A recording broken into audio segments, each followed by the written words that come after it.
morning and welcome to this interview from now Jakarta with His Excellency, the Ambassador of Germany to Indonesia, Mr. Peter Schoof.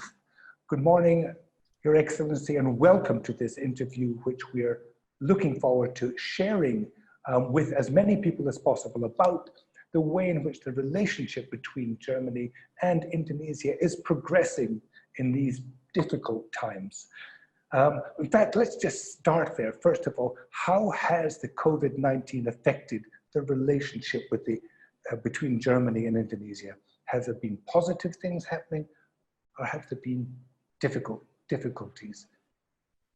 Well, first of all, let me say thank you for inviting me for this interview, Alistair. It's a pleasure to be with you, and I feel very honored to be your guest today. Your question, of course, leads us to different layers of answers, and I would like to maybe pick out the two most important ones. The first one is that, of course, the COVID pandemic requires a high and extensive degree of international cooperation if we want to combat it.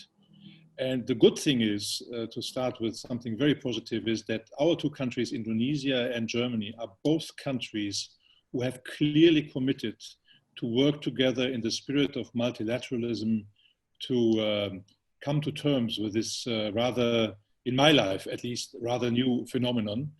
So that is a very important thing. We have seen this in a number of events that took place in New York. There is something called the Alliance for Multilateralism, of which Germany, Canada, a number of other EU countries, but also Indonesia is a lead partner.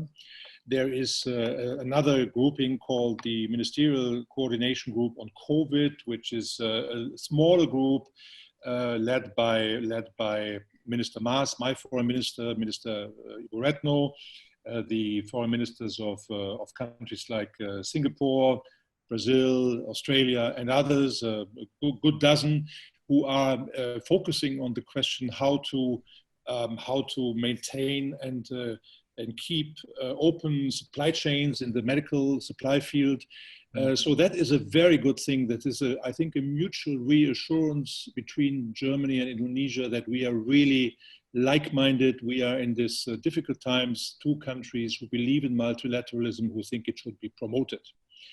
Another very positive thing that I would say is that for me, actually, and this is a personal experience that I've made, of course, you can imagine that such a crisis creates lots of difficult, complex situations at the people-to-people agenda. Couples who are separated, compatriots who are stuck, who want to come home. And we have really seen such an excellent cooperation between the services here in the Republic of Indonesia and the German authorities. I mean, we repatriated about 3,000 German and EU citizens in the month of April, mainly from Bali, but also from Jakarta on special charter flights commissioned by the German government back home.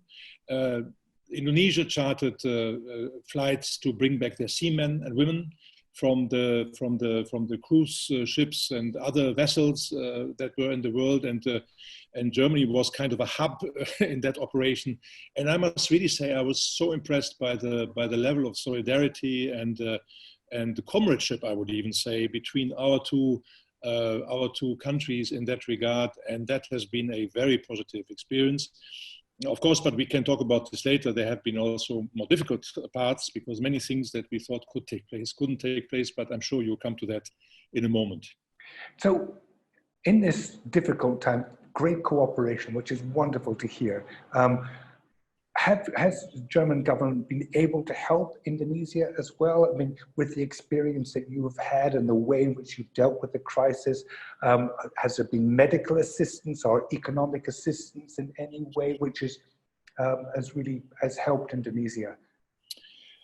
Yes, I think, frankly, big time. First of all, I think as to the small group, this coordination group on supply chains in the medical field, I mean, we have also provided, or our companies have provided to Indonesia essential goods in the medical field, lab materials, PCR tests, and so on and so forth. Now, we have, of course, received the request already in March from both the Ministry of Finance here and the BAPENAS to to examine how we could increase or focus our bilateral cooperation activities more on the combating of the pandemic. And I'm very proud that already in the month of June, we were able to reply, and we have actually committed quite a substantial amount of about 517 million euros to Indonesia, which is for activities mainly in the area of empowerment of the health infrastructure. It is contributing to something called the active response and expenditure support program that is co-financed with the Asian Development Bank, where we have added 250 million euros. It is in a number of technical assistance projects. We are building a teaching hospital, for example, in Makassar, but also in another university. So we have, and also we have continued to support schemes that are not now, I would say, immediately seemingly relevant in this crisis. But for example, there are projects for financial inclusion. I mean, make sure that households are able to have access to online banking and this kind of thing, this infrastructure. So we have also done that. So all in all, there was an amount more than 500 million euros that went to Indonesia. And of course, this does not include, if you think about the EU, the EU is about 25% German financing. So, I mean, if you add to that the enormous amount that the EU has contributed, you come to a substantial amount that we have seen. And I think that has been a very, very good experience. So I think in this particular situation, we hope, I hope I can say in all modesty, that we were able to respond rather rapidly to the request of our Indonesian friends. That's wonderful news. Of course, there is a slight doubt, as we hear in the news every day, that the actual disbursement of funds from the government and the way in which the activity is being run has run into some bureaucratic, shall we call it, roadblocks. So hopefully the president and his team are beginning to overcome those now, because otherwise the good work, it does have to go through the Indonesian government infrastructure. So that hasn't been very smooth so far. So I hope that that's being monitored. Well, if I can just immediately react to that. I mean, we're reading these things, of course. And of course, you know, first of all, let me say that Indonesia would not be the only country who has to come to terms bureaucratically with dealing with such amounts of challenges, and also such financial resources that are put into place by all big countries. Now, the advantage I would dare to say for us is that we are a very long established development cooperation partner. So, I mean, we have, I think, an advantage that things might be a little bit easier for us, because we have, through GIZ, who is here with 80 people in Jakarta, yes, and present in all the provinces, almost in all provinces of Indonesia, we have a network where we can try to manage these difficulties maybe in a more efficient way than others who come into the place as complete newcomers. That's true. And I'm sure you're looking at this very closely. Everyone's looking at it closely. And of course, the president himself has been getting quite annoyed about the speed of delivery. So when he gets annoyed, things start to happen. So that's very good. But the cooperation programs you're talking about, you said they weren't relevant, but actually, I think you're absolutely right. They are relevant. Making things better during the downtime is extremely relevant. And I know that you've just been on a call talking about the green recovery, which is the new program, what to do when things are down. And that's a very good, maybe you can tell us a little bit more about the sort of plans that are taking place there, if you're able to do so. Well, I mean, I think it is very important. I mean, we have, you have seen last month in the EU, in a marathon summit of 5 days, our heads of state and governments were able to put together a spectacular amount of 1.8 trillion euros. I don't even want to know how many zeros this is in rupiah. So it's an unprecedented amount that has been put into place to deal with the situation, to support member states, of course, in their response to the pandemic, but also to a certain extent go into external action. I mean, both at the EU level, but also at the national level. I think the basic philosophy that we try to follow is that never miss a good crisis, as the Greeks say. This is a chance, this is a tectonic situation that we are experiencing. And it is a situation where we have seen things that we thought would be impossible. I mean, people staying away from work, people not going to drive cars on the road, empty cities and so on. And we have always heard that, oh no, mobility is so important, these are drivers for growth. And suddenly we see with such sudden impacts of a spectacular nature, humankind is able to do things that we didn't think were possible. So what we would like to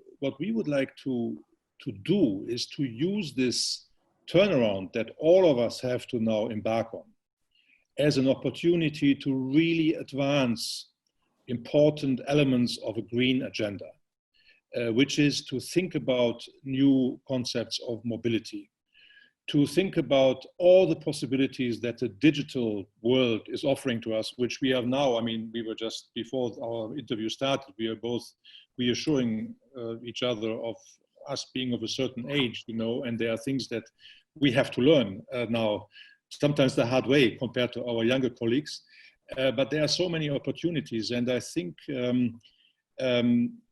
one big concern that we have is that this is a situation that is actually an opportunity, if I might say so, an opportunity to also advance our green goals, our sustainability goals. The European Union wants to be a carbon-free economic zone by 2050, which is a very ambitious target. It requires lots of efforts, both in almost all fields of life, mobility, transport, housing, the way we appreciate also public goods like clean air, for example, and so on and so forth. So what we would like to see is that we should not go back just to the old normal, but we should think a moment, reflect a moment, and see what are the opportunities that we can, or the lessons that we can draw from this to really accelerate our sustainability agenda. Because, you know, I mean, people talk about climate change, but I mean, if you read the statistics carefully by all the established institutions and universities, actually we are experiencing climate emergency.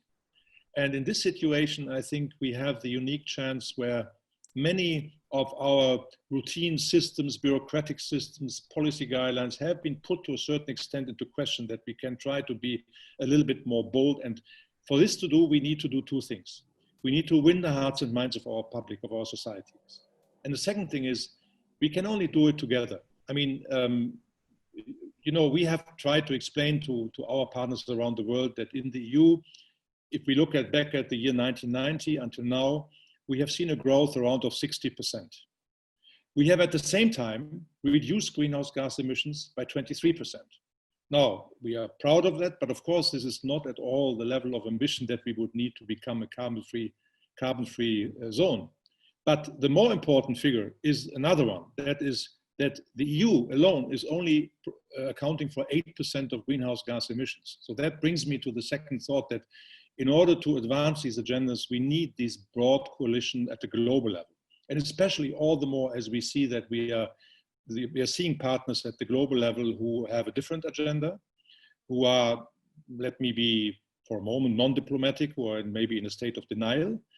There is a big problem with putting science into doubt, fake news. So there is really a challenge for everybody who believes in multilateral cooperation and who believes in science and in rationality. So I think in this regard, the EU looks at Indonesia, to come to Indonesia, as a systemic partner. It is the third largest democracy in the world. It's one of the largest country in terms of population.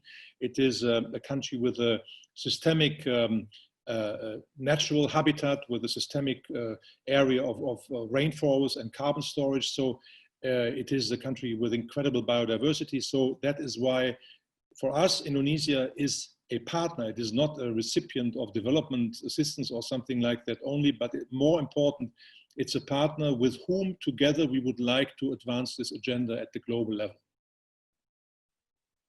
That's an extremely good message to give. Now, in fact, part of that partnership was going to take place this year in Hannover Messe, where Indonesia once again was going to take advantage of the great event capability that Germany has. You've done a number of things, the Frankfurt Book Fair, and here comes the big one. And of course, that just isn't going to happen, is it? Well, it is going to happen. We have postponed it to next year, to the month of April, with the same premises.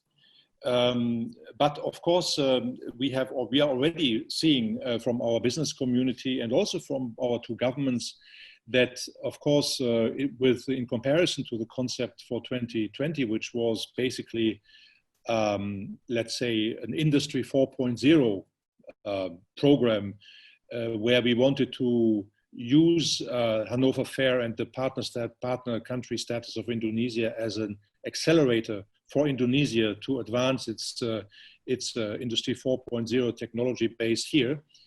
We have now seen that there is an increased interest also in things like medical innovation, research and development. So you see that the pandemic actually is also affecting the agenda of the Hannover Manufacturing Technology Fair, which I really hope and I'm confident we can have next year. There will be health protocols, I believe, but I'm optimistic that we can have it. And this is actually another big opportunity, and it brings me back to my answer to your previous question. How do we realize this transformation to a green and more innovative, sustainable world? And the manufacturing technology, all the opportunities that you have today, 3D printing, artificial intelligence, they offer so much. And Indonesia, with a big potential to become an advanced industrial country, has so much to benefit from this event, which is the largest manufacturing technology fair in the world. So I am optimistic that we haven't lost it, that we have just postponed it, that we have actually mainstreamed it into some of the new challenges. And so far I can tell you that the commitment from the government of the Republic of Indonesia, the president has signaled that he will, of course, be there like he would have been there this year in April. And there is a very, very good and efficient team on the Indonesian side working together with the Hannover Fair team. So I am optimistic that this will happen. Of course, let me be honest, I mean, things are always much more enthusiastic if you can sometimes add to the digital and virtual meetings also physical meetings. And of course, you know, we had this frequent visits back and forth between Hannover and Jakarta, between the different task forces, which was very important also to create a network and to cultivate relationships and so on. And of course, this is now, of course, a challenge that we see that traveling has become cumbersome and difficult for many reasons, hopefully not for long, but as I said, I still hope that we can have it next April as planned. I certainly hope so too. German companies operating here also struggling, have to change their ways. I mean, you have had some extremely successful companies here. Just need to think the big brand names in the automotive industry, Mercedes, BMW, Audi, have been extremely successful here. And that's one of the sectors that has really crashed, which is a great pity. We've had a very large number of German tourists coming to Indonesia as well, which of course has just been put on hold. Who's been affected badly? Who's been affected well? Has anybody benefited from this? I mean, we've seen the medical side of business has been greatly enhanced. We've got online services, but that's mostly local. I don't know if there's any benefit to the German community here. Yeah. What's happening on the commercial side?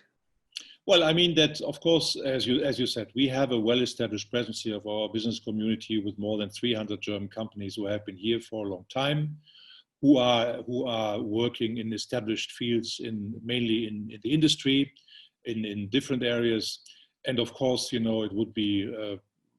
I mean, of course, they have been affected also in Indonesia. Now, if you look at the different growth forecasts that the IMF or the World Bank are putting out for different countries, you see actually that with the forecast for Indonesia, where the IMF speaks now, I think of something between 0.5% minus a recession of 0.5%, or maybe 1%. You know, this is still far, far, far above other countries, including in Europe. I don't know whether you just saw the figures for the UK that came out yesterday or the day before yesterday. They are earth-shattering, and Germany, I think, will be down for 10%. And I think the big challenge will be to organize the rebound in a rational way. And I think I'm very interested in the debate that is taking place now in all countries between those who said, well, look, we had to rush to ease up the lockdown as soon as possible to enable the turnaround, and those who said, look, let's take a little bit, let's endure maybe a little bit longer. We don't know this phenomenon yet, and let's make sure that we can have some of the parameters in place which give confidence to the economic operators. And I think Germany is, I would say, if you look at all the countries, has always been, as from the beginning of the crisis, more on the cautious side. We had a rather long, serious lockdown. We were blessed with having a good health infrastructure that saved many lives, I think, in Germany compared to our other countries in Europe. But I think we were very circumspect in making sure that we have to create a climate of confidence, also into the government, by the way, into the measures that are put in place, and of discipline before we can really generate the necessary climate for a rebound. Now, I think the prognosis for Germany is quite positive. If you read the forecasts of the German economic institutes and of the European Commission, we will in our rebound be 1 or 2 quarters ahead of many other countries. Now, I'm saying this to come back to your question because it is clear that the activities of our German companies in Indonesia are embedded into the overall economic climate. And that's why I would say the more clear, the more coherent, and the more confidence building the health protocol measures, the PSBB, what we say here, in the different areas of Indonesia are put into place, the easier it will be for economic operators to kick off again. And this is also true for German companies. Now, it is absolutely clear that online shopping, digital services will be the big winners of this situation. And in this field, I mean, you know that there are businesses from other countries are more powerful here than German companies, or Indonesian companies are more powerful than foreign companies. But I think what I would like to say is that there is, I think, one obvious truth in all this, which is that if you want to innovate as a country, especially also after this pandemic experience, this innovation requires opening and readiness for investment and joint ventures from abroad. And I know we have this debate on the renationalization of supply chains. And to a certain extent, personally, I believe we will see this. But you know, I'm speaking as a representative of an exporting country. We were champions of world exports for many years. So our economy, our society, our German business model relies on exports. So you can be sure that Germany will not be among the frontliners of the protectionism, but we will always reach out to other regions, not only to our European neighboring states, but also to other regions, and especially to regions like the ASEAN region, which of course has growth potential that we cannot achieve in Europe at the moment. I mean, these pre-COVID figures between 5 and 8% of growth across the ASEAN region, our figures in Europe, we are between 1% and 2%. So it would be counterproductive not to tap into this dynamism that is taking place here in the region, and that will come back, I am sure. And we will be there with our companies, with our established companies, but I'm absolutely sure we will also be with new companies, with startups. We see in Germany a very positive development in research and development in all areas and sectors. And I know, and I have already announcements of interest also from Indonesia to partner with them, and so on and so forth. So all in all, I think we see a dip of which German business in Indonesia is not spared, but I'm quite optimistic for the future. Excellent. Now, everyone in the embassy has been working from home, I guess, most of the time. Is it going to be more of the same until we get a vaccine? Are companies going to be working from home? Is the embassy working from home? What are you going to do to keep things going? Because it is quite a mental strain as well. I mean, it seems easy having a Zoom interview like this, but to do 5 of them in a day and 5 meetings and all of that, when you can't see people and feel them, it's quite difficult, isn't it?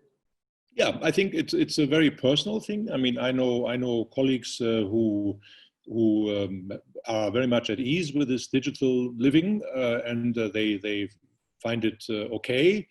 Other colleagues, I think this is true everywhere, are more the kind of social type who wants to socialize, who wants to see and meet in person, and for them it's harder. Now, we have, of course, been under the guidance of our authorities in Germany, both in the Ministry of Foreign Affairs, but also with our established health institutions. So what we have done is we followed the Team A, Team B approach. So we have made sure that the embassy must be able to function. We must prevent a situation where if somebody catches the thing, if I may say, that the whole embassy falls apart because everybody could be potentially infected. So we are working on a Team A, Team B basis. So with my deputy, I take shifts every week in the embassy to the extent possible. Sometimes it happens that we run into each other, and sometimes one has to have a meeting, but I have a big office and we can accommodate 2 people there. That's without taking a major risk. But we are careful, and I think it's right to be careful. And I think that until we see a vaccine, this kind of working modalities will continue.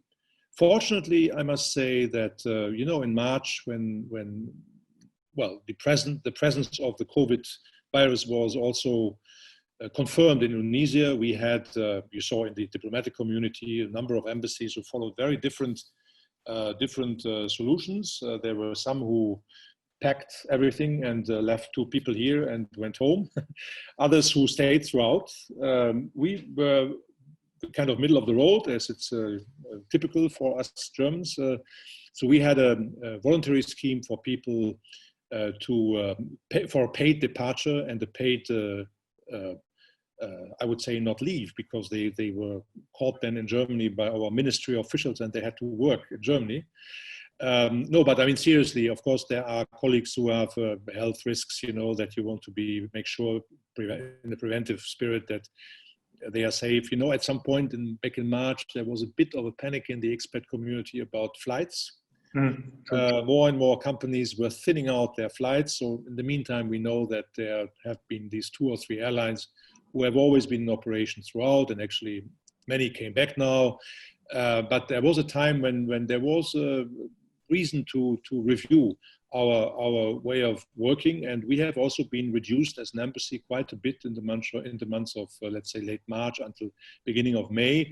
But I'm very proud to say that now we are full, we are back, everybody is back. And also a very good experience has been that our colleagues who went to Germany, they have actually participated in the work. We had in the peak of in the first 2 months, I would say, of the crisis, we had a daily telephone conference with all our colleagues, and our colleagues in Germany would participate. The only thing they would do they would ask to postpone it from 9 o'clock in the morning to 12 o'clock, because 9 o'clock in Indonesia is like at 3 o'clock or 4 o'clock in Germany. So that's a bit hard.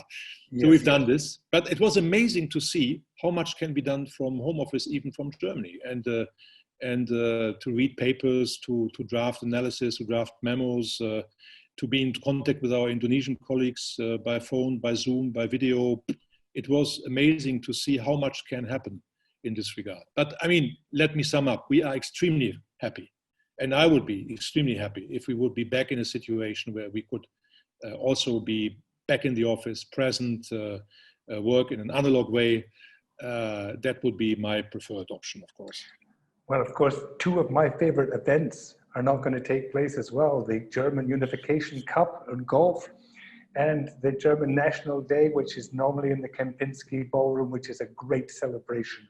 So I guess we just have to wait for contact and until things are better. If I may just say one word, I mean, what you just said, that's of course, well, very deplorable, because we celebrate this year 30 years of German unification, 1990, 2020, so this is a big year. Indonesia celebrates 75 years of independence the day after tomorrow. So we had planned a big party, a big splash, in a good location with many of our friends, and I was really looking forward to it. There have been plans of also high-level attendance from Germany to come down. Now that is a sad truth. We cannot have this, so we will make the best out of it, and we will have it once we hopefully can all meet together in good health. Thank you very much indeed.